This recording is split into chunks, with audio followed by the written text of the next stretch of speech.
तर नीट पेपर फुटी प्रकरणामध्ये सीबीआयनं प्राध्यापक मनीषा हवालदारला अटक करताच संबंधित शिक्षण संस्थेनं त्यांच्यावर निलंबनाची कारवाई केली आहे। विद्या प्रसारिणी सभा या शिक्षण संस्थेचे सचिव डॉक्टर सतेश दळवी यांनी ही माहिती दिली आहे।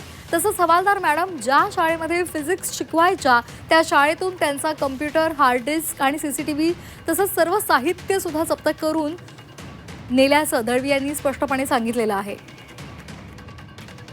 तर मनीषा हवालदार हिच्यावर निलंबनाची कारवाई करण्यात आलेली आहे। विद्या प्रसारिणी सभा संस्थेनं ही कारवाई केलेली आहे।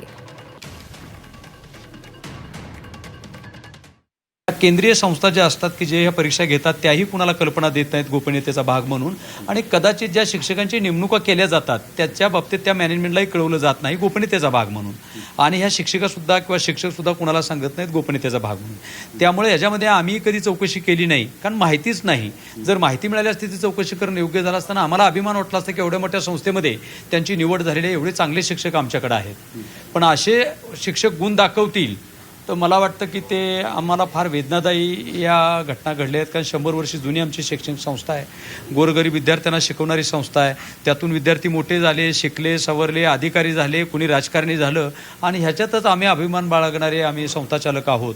परंतु या गंभीर घटनेमुळं आम्हाला फार धक्का बसला आहे। त्याचंच म्हणून गव्हर्नमेंटच्या नियमात राहून आम्ही त्यांचं तात्काळ निलंबन केलं। आम्ही समर्थन करीत नाही, त्याचा आम्ही निषेध केलेला आहे, आणि आम्ही सीबीआय किंवा कुठली तपास यंत्रणा असेल त्यांना पूर्णपणे सहकार्य करण्यास आमची तयारी आहे, कारण ते आम्ही आमचं कर्तव्य समजतो।